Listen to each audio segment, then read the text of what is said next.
I think I'll go ahead and get started.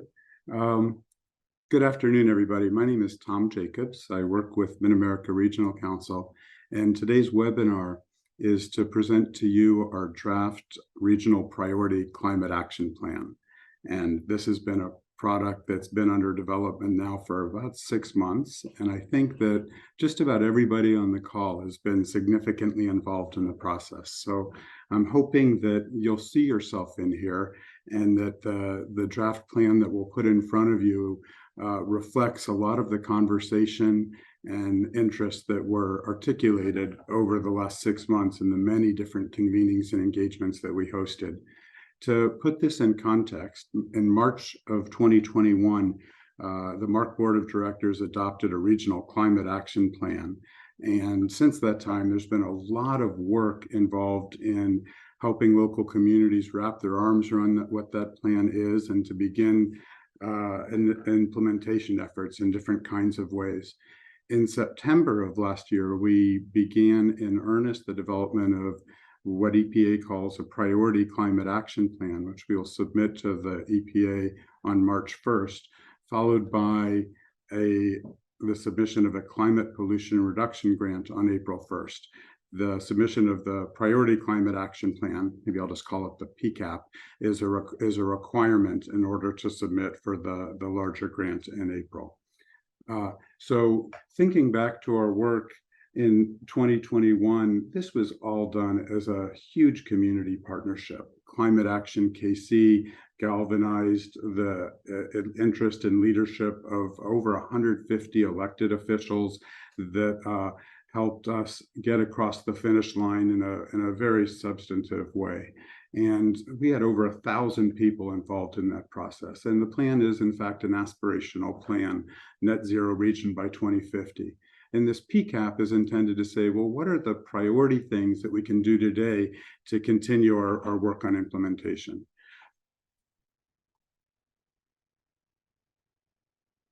So as we wrote and completed the Regional Climate Action Plan in 2021, we noted that MARC is an agency that has no regulatory authority of any kind. And our plan was offered as a voluntary framework to local communities to embrace in ways that felt contextually appropriate. And so our intention was to offer a set of strategies, many of which are in turn reflected in this Priority Climate Action Plan. We hope that this set of strategies could be tailored to meet locally identified needs and priorities. And so that again sets the stage for what we're doing here. So again, this presentation is largely going to focus on this Priority Climate Action Plan, or PCAP. And towards the end, I'll pivot a little bit to talk about the Climate Pollution Reduction Grant. All of our work since September has just been predicated on a massive level of engagement. So back in 2021, we believe that over 1,000 people touched and informed that plan. And since November of 2023, we're clear that over 500 people have participated in our process, whether at the workshop shown on the screen that was hosted at the Plex Pod on September 7th and another on September 8th. We've had many focus groups, committee meetings with technical advisors. Our Climate Environment Council at MARC has helped guide this overall process. And so everything that we present here, we hope reflects your interest that you've communicated to us over time. And to the extent that we didn't hear you well, we're going to ask for you to help us do a better job and ask for your comment on the back end. And we'll get there at the end. I'll tell you how. So the next 3 slides really walk us through, some background from the original plan. We conducted a regional greenhouse gas inventory using 2015 data and found that 63% of the greenhouse gases that are emitted in our region come from using energy in buildings and 34% from transportation. So in our Priority Climate Action Plan, you will see those areas heavily emphasized. We evaluated the effectiveness of different measures, and in this waterfall chart, the 3 lefternmost green bars estimate how much greenhouse gas emissions reduction we could achieve through building energy efficiency, electricity generation, and transportation.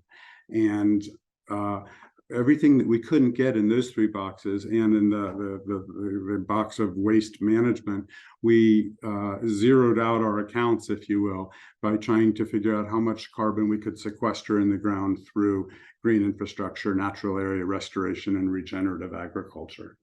And in turn, these figures from the 2021 plan directly inform our PCAP.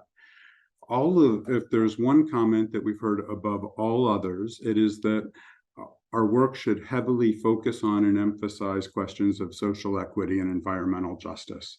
We mapped a regional socioeconomic stress index using an index created by the Centers for Disease Control.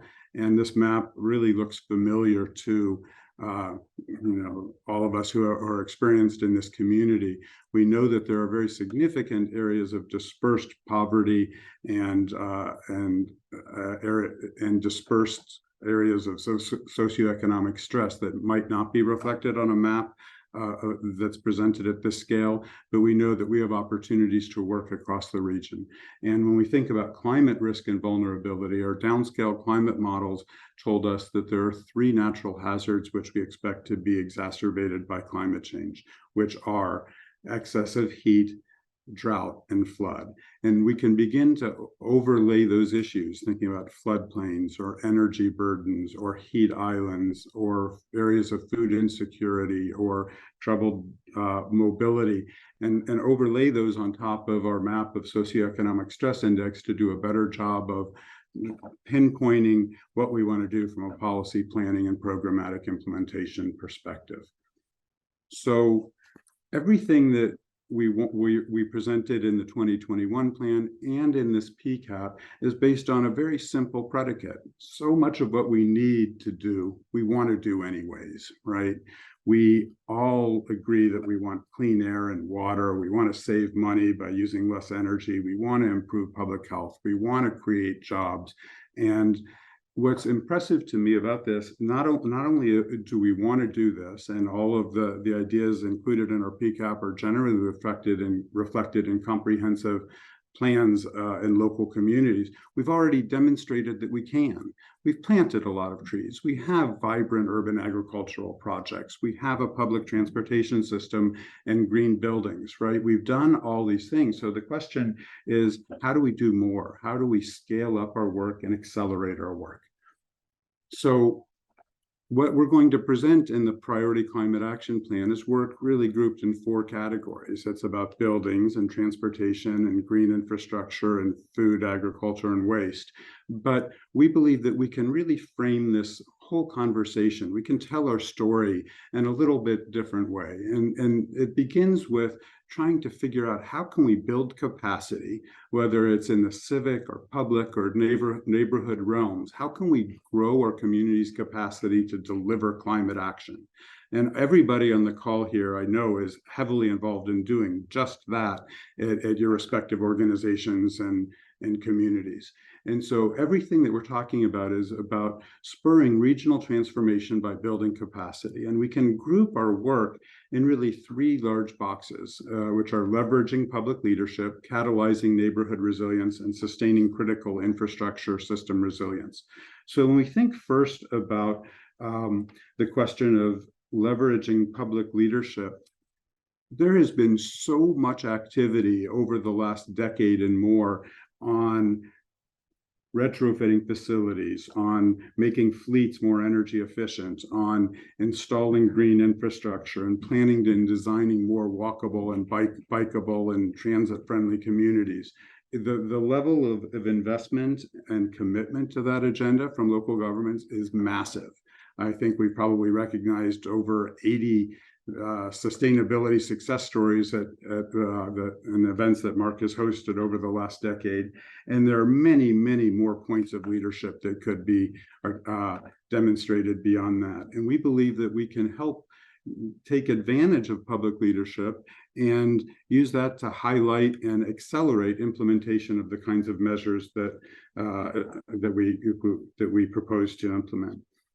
And all of the convenings that we've had since November, the dominant theme has been building neighborhood resilience. How do we make our most marginalized, most disadvantaged neighborhoods more resilient so that they're more capable of facing the risks and stresses that will attend to climate change? And because EPA is hyper-focused in the case of the Climate Pollution Reduction Implementation Grant on greenhouse gas emissions reduction, we're focusing heavily on the building sector because we know that that's where we can get a lot of emissions reduction.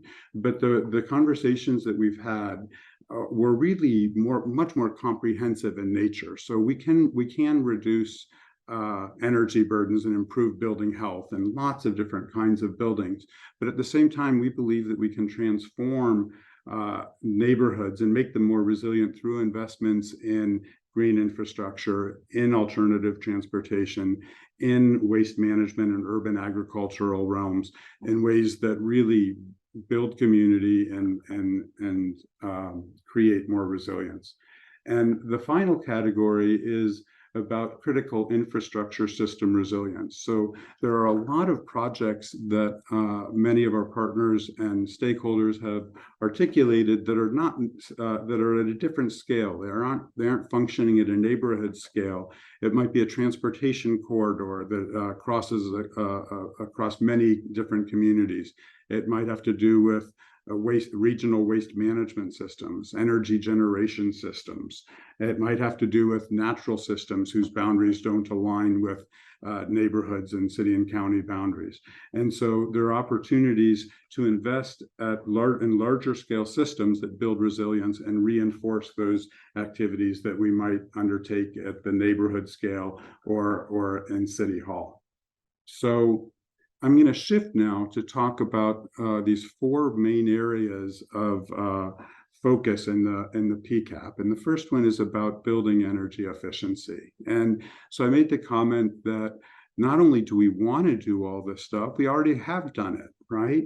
And so I don't think any of us are unfamiliar with putting insulation in the attic or in the walls, right? It's we've done this for generations, and we can do more of it.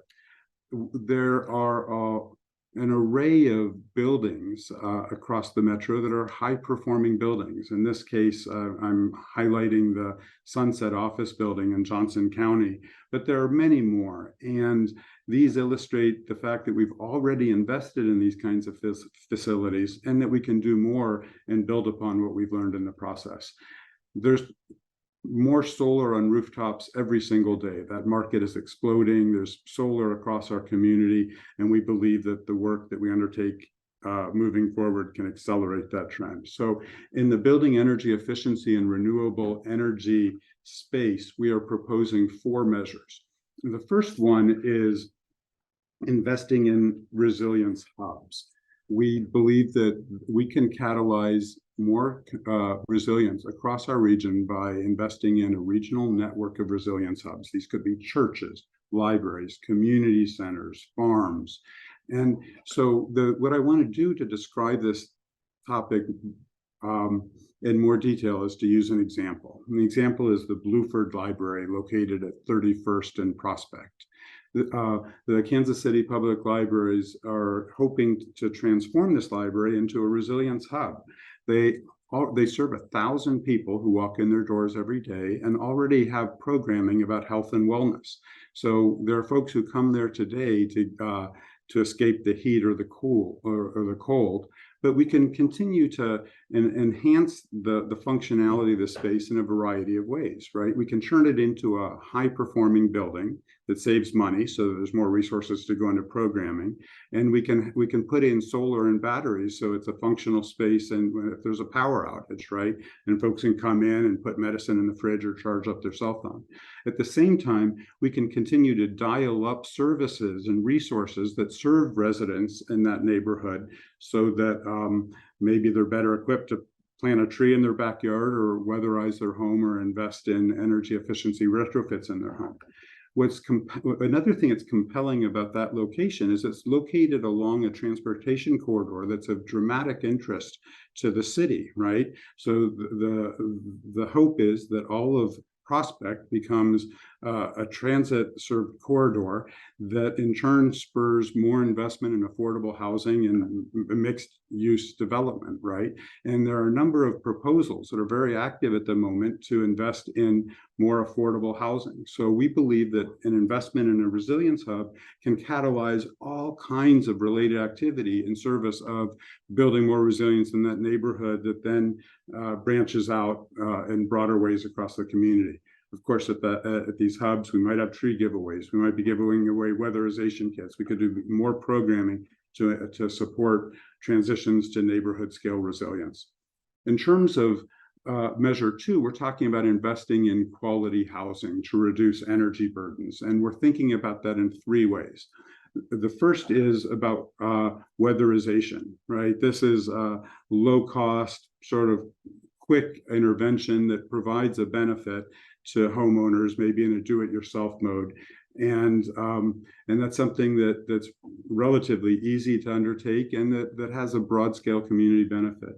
But then thinking about more deeply about single-family energy efficiency improvements, there are at least 8 nonprofits that are working in the minor home repair space and in ways that are supported by local government programming, oftentimes with federal resources. And we can identify these homes that have been the subject or beneficiaries of minor home repair and begin layering on top of that investments in energy efficiency. So we can be contributing to home health and efficiency and reduced energy burden all at once. The next measure, achieving regional energy savings by investing in high performance public, nonprofit, and commercial buildings and schools is one that it's a large box, but we've heard from many local governments an interest in investing in retrofitting publicly owned buildings. It could be a city hall, a community center, maybe a YMCA, a public works shed. At the same time, there's a lot of proposals out there to retrofit schools, and the need is dramatic. And we're talking about healthy kids, healthy schools, and saving money in ways that link back to curriculum and community investment. At the same time, we've just received about a $4.5 million grant from the Department of Energy to invest in energy efficiency in 25 local nonprofits. And so these investments will effectively save money, reduce emissions, but at the same time, those savings can be dropped to mission, right? So all those savings then can be invested in more literacy, more health, more education, more quality of life. And that Department of Energy grant will help instruct us in terms of how we might roll out programs in this regard. And finally, there's opportunities to deploy renewable energy solutions. And some of that is going to be leveraging other federal grant programs like the Solar for All program. That's one of the greenhouse gas reduction funds that EPA has created. I mentioned opportunities with district energy. We can think about solar ready building approaches and more. Okay, now to the next category, moving on to transportation. And again, we have a very long history of conversation about complete streets and urban heat islands, right? And having tree-lined streets makes streets more walkable and has all kinds of environmental and climate resilience-related benefits. And so we propose to do a lot more of that. A mainstay of our regional transportation plan has been walkable, bikeable communities, and there's opportunities to make a big difference on that front as well. So we have 6 measures included in the category of transportation alternatives and technologies. The first is about connecting resilient neighborhoods and activity centers with green corridors and active transportation. So we've talked about corridors already, right? And our regional transportation plan is heavily focused on corridors and activity centers. And to the extent to which we can green those up, we want to do that. And we want to do that in ways that connect into communities and make in service of more resilience there. We can connect resilient neighborhoods by expanding and linking trails and protected bikeways. Our region is blessed with a lot of trails and an increasing number of protected bikeways, and we can do more there. The third measure is focused on shared electric bike infrastructure and expanding the use of electric bikes. And this is a low carbon mobility option, I think on my electric bike, I get the equivalent of maybe 1,200 miles to the gallon. It's not for everybody, but there have been programs from Denver to Toronto that have just been wildly successful, well embraced by community. And we've heard around Kansas City that there's strong interest in emulating those kinds of programs. The fourth piece is about EV charging infrastructure. Evergy, a decade or so ago, invested in 1,100 EV charging ports. And that network has grown since that time, but there certainly are gaps in there, especially in underserved communities. And there's opportunities to fill those gaps. And it's important to note that in many instances, like for this question of electric vehicles, there's opportunities to leverage other funding programs, in this case from the Department of Transportation or the Department of Energy, in ways that can be complemented by EPA resources. The fifth measure here is about fleet transitions. Many of our local governments and public agencies are looking for ways to transition their fleets to zero and low emissions technology. And we believe that there's all kinds of things that we can do to accelerate that transition in ways that create broad community benefit.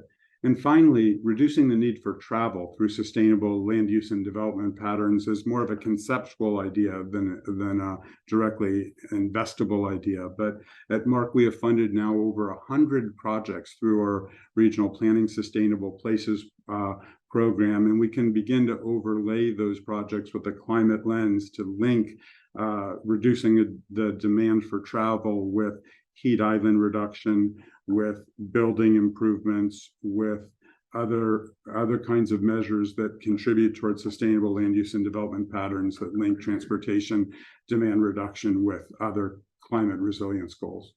Hey, Tom, we've got a few questions in the chat now over these two sections, building and transportation. Do you want to take a second to address some of them? Yeah. So just so you know, my colleague Joe Gower is sitting next to me and monitoring the chat. And why don't we stop for a moment and I'll answer a couple questions that have come in. I might not take them all so I can get through this whole presentation, and then we'll have more time at the end to respond to additional questions. So. Yeah, so one of the big questions was for measure BE2, does that assume adoption and implementation of more advanced current energy codes for new construction and renovations? Does this include more stringent energy codes? All of the measures that we contemplate have associated policy measures that can help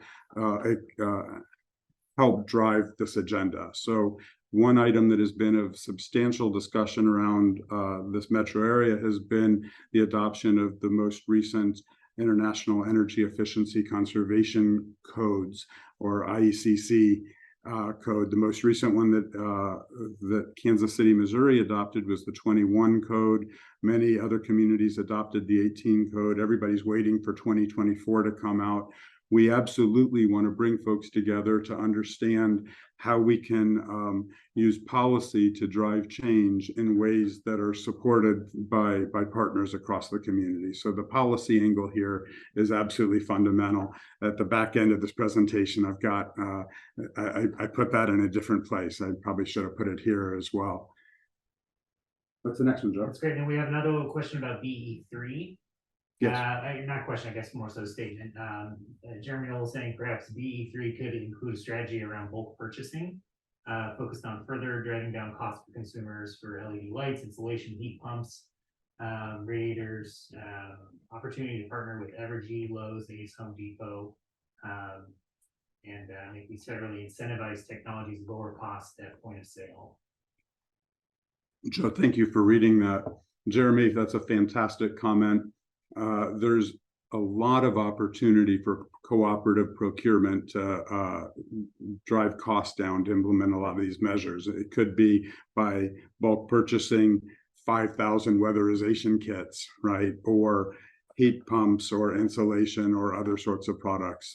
The same concept could apply on the green infrastructure front. Once we get there, we could be bulk buying trees and native plants to drive down costs and accelerate implementation. I think that's a strategy that's top of mind. Great. And then for transportation, if anyone had any questions, if they want to share on that before we move on. I'll hold on for a second in case anybody wants to ask anything about transportation. Do you have anything, Jeff? Yeah, looks like we can. Okay. So I think from here, I'll go ahead and jump into the next piece, which is about urban greening.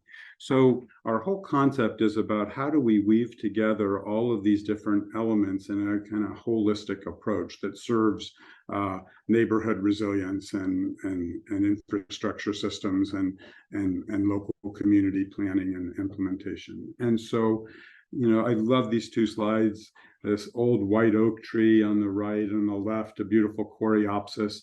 Not only does a white oak reduce particulate matter and improve public health, especially for kids and elder populations that might have different respiratory diseases, but at the same time, it provides incredible habitat, right? We can create real beauty in our communities that enhance public health and reduce flood risks, improve air and water quality, all at the same time as giving a kid a place to check out the native plants. At the same time, over the last 2 decades, really, our region has installed thousands of green stormwater infrastructure projects. And these are places that not only improve water quality, but they can sequester vast amounts of carbon. We have incredible park networks in our communities, between Kansas City and Johnson County and Jackson County. We have tens of thousands of acres that do a lot of ecological work for us, including carbon sequestration. And we can restore these kinds of places in ways that attach to our climate goals and enhance overall community quality of life. So on the urban greening side, we're proposing 4 measures. The first is increasing and maintaining tree canopy. We've already talked about green corridors in the transportation section, so there's obviously overlap here, and we appreciate the redundancy, honestly. But we can also plant more trees in neighborhoods, and we can do this in ways that mitigate urban heat islands, conserve energy, and protect public health.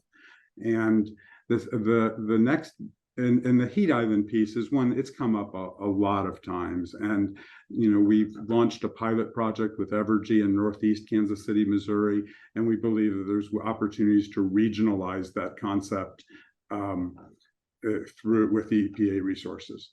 The second measure is about carbon sequestration through the restoration of streamside or riparian areas and through green stormwater infrastructure. So to put this in context, our region has maybe 225,000 riparian acres, and most of those are not in forest, though some is in some of our publicly owned lands.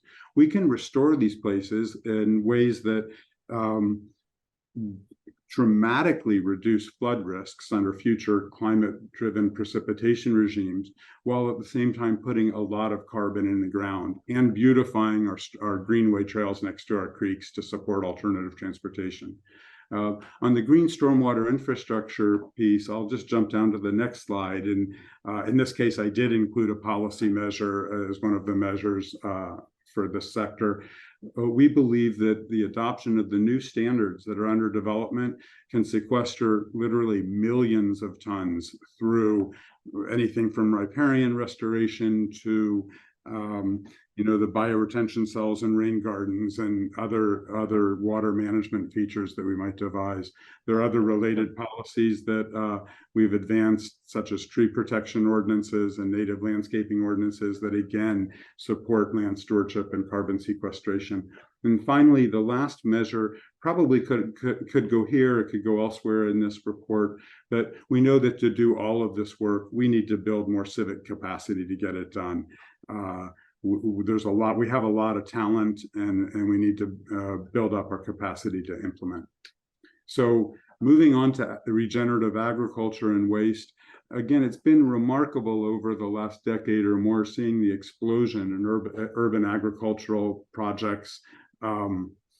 Mark Samborski, you're on my screen, and I know that you're doing fantastic work, as are so many others across the metro. And we know that regenerative agriculture can address not only food insecurity and land stewardship, but it can sequester a whole lot of carbon.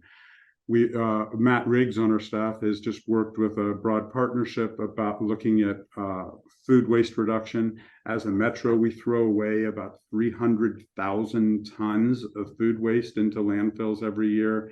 And that, of course, generates emissions reduction and it just doesn't make sense. We believe we can reduce that and recover this through composting kinds of measures and ways that reduce emissions and really restore our soils, turning them into sponges and more productive places.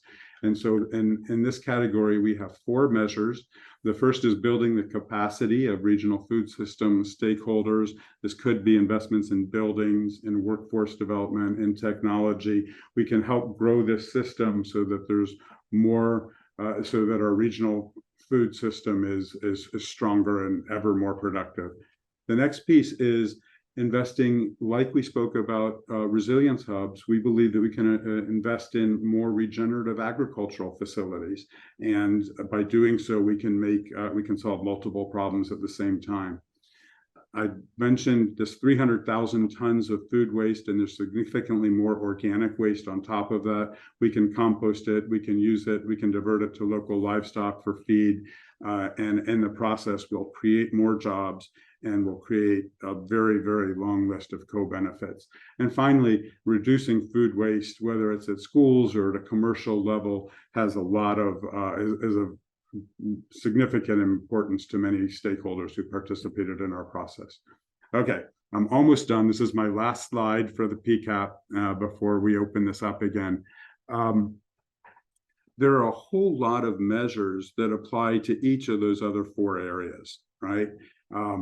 And so we group them together as cross-sector measures, and there's a lot there to talk about. The question about the IECC building codes is a perfect example of that. There are many in our 2021 climate plan. We identified over 10 different policy measures that we might contemplate that could help energize this whole agenda.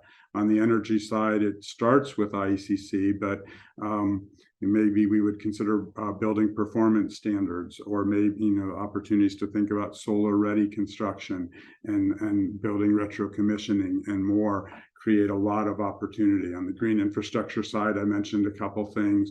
There are planning and zoning opportunities to facilitate more urban agriculture and more walkable communities. And these are opportunities for us to work together at a policy level in ways that support the programmatic investments.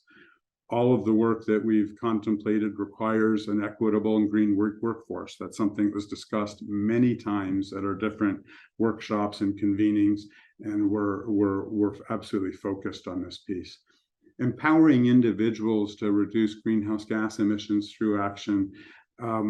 There's a lot of ways to do this, whether through regional social marketing initiatives or by providing funds directly to community-based organizations that enable climate actions that drive greenhouse gas emissions reduction and enhance environmental justice. For a long time at MARC, we've worked on providing professional development and community training programs to help support implementation of different kinds of ideas.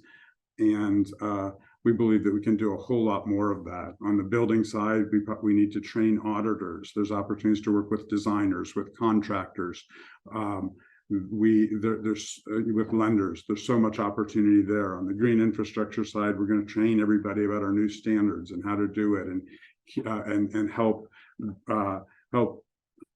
us achieve these broad goals, right? On the next measure is it's a lot of words. We're thinking about a co-creation based model. So what do I mean by this? We can only get there by doing all of this together. We at MARC have tried to listen closely and support community dialogue for this whole endeavor.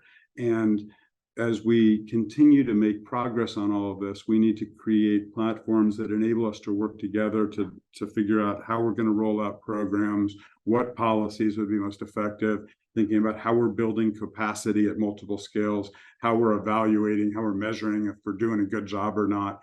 And we can our intent is to create a model that enables us to work together and across all of these different activities. And of course, continuing to work on climate and environmental education is just is pivotal. So I'm going to stop again. I've got a couple more slides. But Joe, is there anything on the chat? Yes.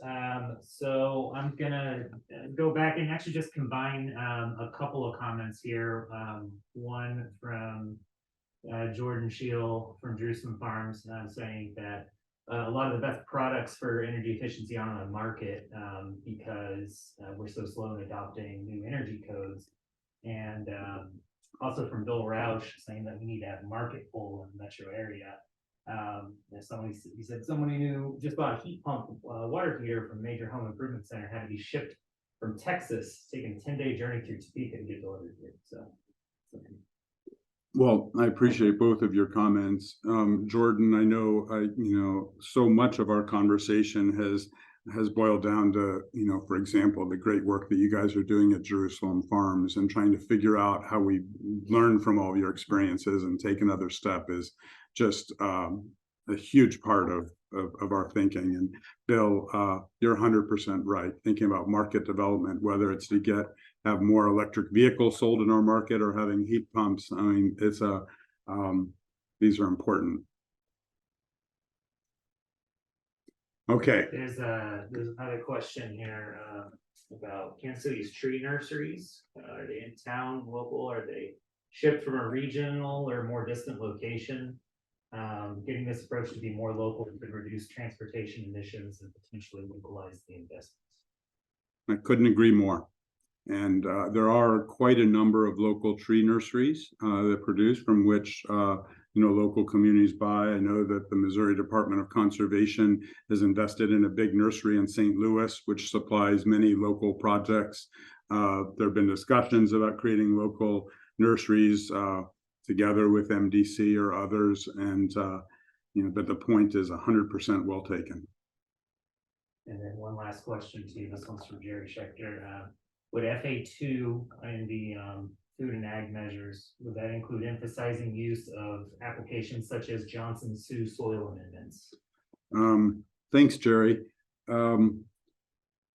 I think we want to think broadly about that. And I know I'm not deeply knowledgeable of the Johnson-Su techniques, but I'm generally familiar with what it is. And it's exactly the kind of thing that we would want to hold up and figure out how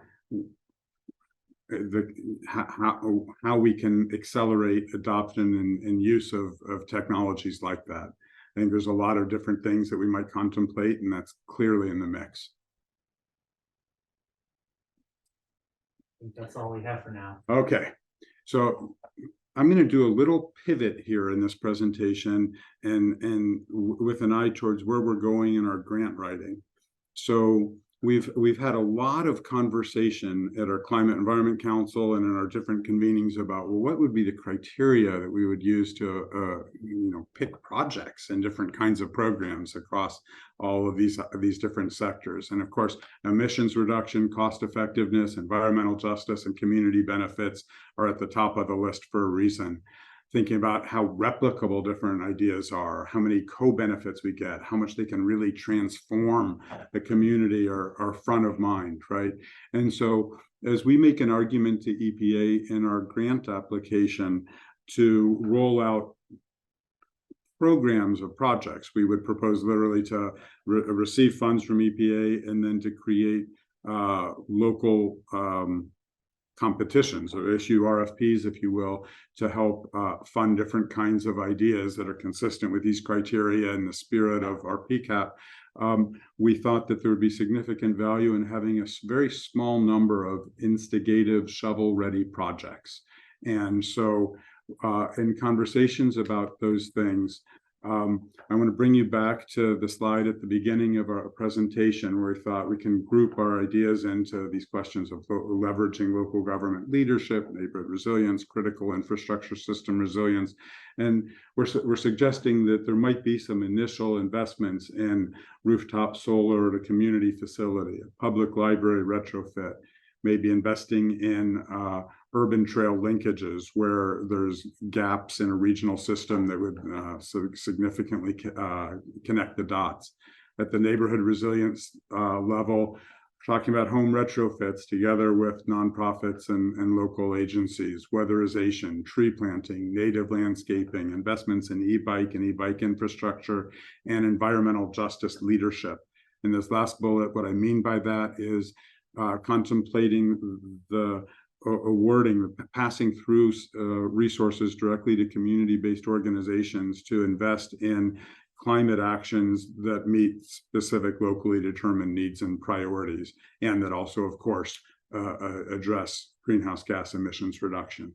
And at the same time, investments like that can connect to capacity building and pipeline development for projects that would be worthy of efficiency investments or neighborhood green infrastructure installations and the like. On the critical infrastructure system resilience side, there's been so much work done on preparing to do riparian restoration, especially in the Blue River watershed, that really comes top of mind. And the district heating and cooling loop downtown it's a shovel-ready project that could make a huge dent. So we are looking at instigative projects that we think reflect our body of work that can show initial successes as we continue to refine how we will invest the rest of our resources in accordance with the measures listed. If you haven't had a chance to look at the PCAP yet, there are about, I forget how many measures there are. I just went through them. There's some 20 measures. And the layout looks just like this. I'm not expecting for you to read this slide, but there's a description of an approach, an estimated greenhouse gas emissions reduction benefit, a list of partners, what an implementation schedule and milestones might look like, funding sources, metrics. We know that our writing can be enhanced, and we would welcome your review and comments so we can continue to make this better. So this is an example for that one measure BE2, and you'll see all the rest of them when you dive into the document. We would welcome your comments and critiques. We've got a way for you to do that. You could click on this QR code. It'll take you there. I've got the URL at the bottom. We'd welcome your comments, ideally before February 27th, but no later than noon on February 27th. And, the kinds of comments I guess we'd be looking for is, do the measures reflect priority near-term projects? Are there any measures missing? Are there details that are missing or that should be added to any of the measures? We welcome your thoughts. And know that we offer this PCAP to you as a draft document. We hope to enhance it and use it moving forward for our climate pollution reduction implementation grant moving forward. So by way of conclusion, what comes next? I just adore this slide. On December 1st at the Kauffman Foundation, I think many of you were there. We took this slide then, right? Everybody's making a heart. We have a shared ambition. We've got a shared passion for doing this work. And at Mark, whether it's through this near-term grant opportunity or other programs and opportunities that come along, it's our intention to continue this conversation and looking for ways to bring folks together to drive climate change and climate action across Kansas City. So I'll leave this slide up for a second. You've got a link both to the plan, and the PCAP is posted there along with, again, that comment form. Here's my contact information as well as Karen Clausen's and Emily Miller's. You can contact any of us and we'd be happy to chat with you at your convenience. So with that, I'm going to stop sharing and would love to continue responding to any questions. What are you seeing, Joe? That's it. Just thank yous going around for the project.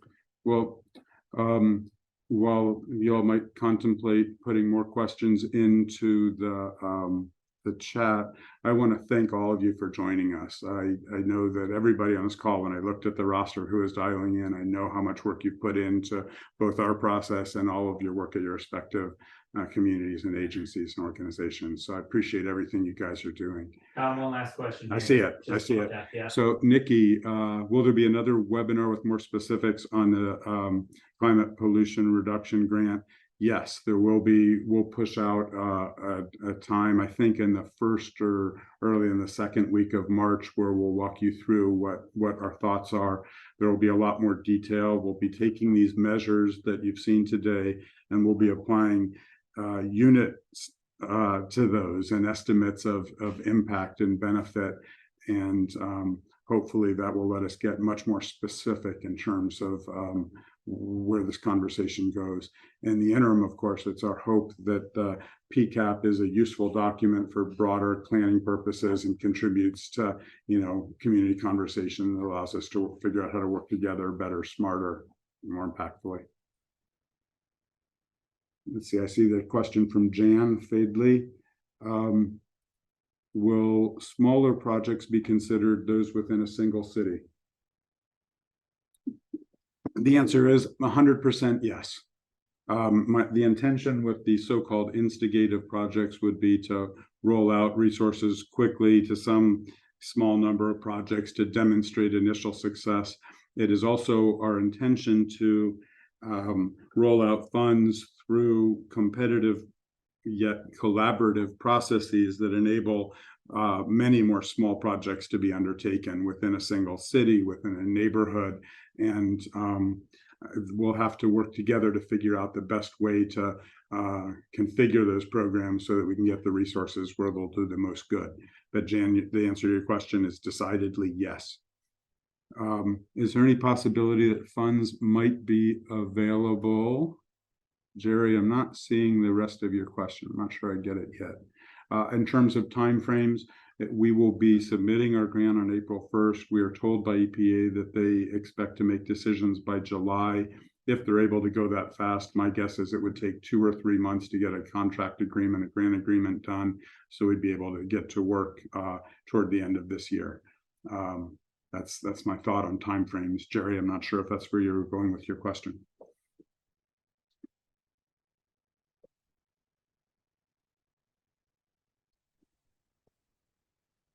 Looks like Mark has his hand up with a question. Please. Hi, Mark. Are you? I can unmute you. Yeah, I think I'm unmuted. Just a quick comment concerning the competitive and the non-for-profit.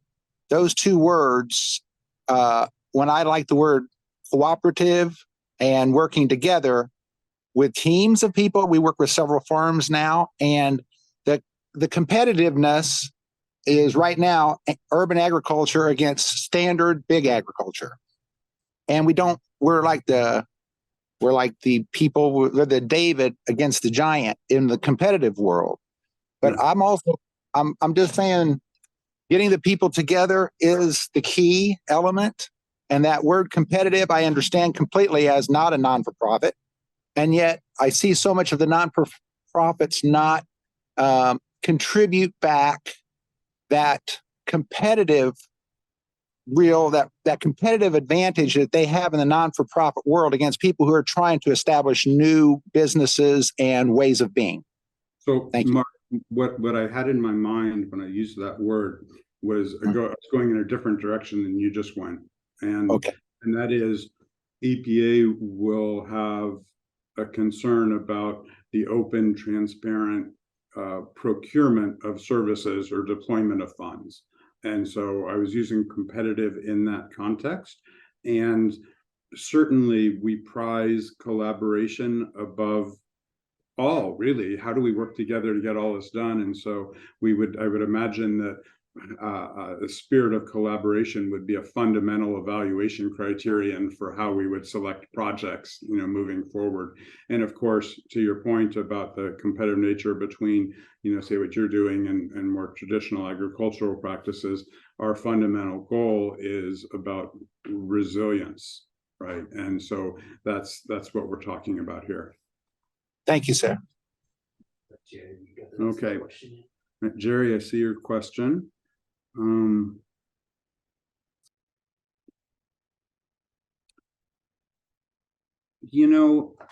haven't ever considered this question. I know that what we're trying to do in general terms is to demonstrate a powerful new model of how we can work together to drive change, right?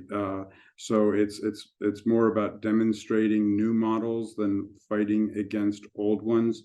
I know that there are many who are, well, I would imagine that the federal funds, that EPA probably wouldn't favor using federal funds for lobbying or advocacy per se. So, I think what we're trying to figure out is how do we support the kinds of things that we want to do, and find other avenues perhaps to undertake our advocacy work.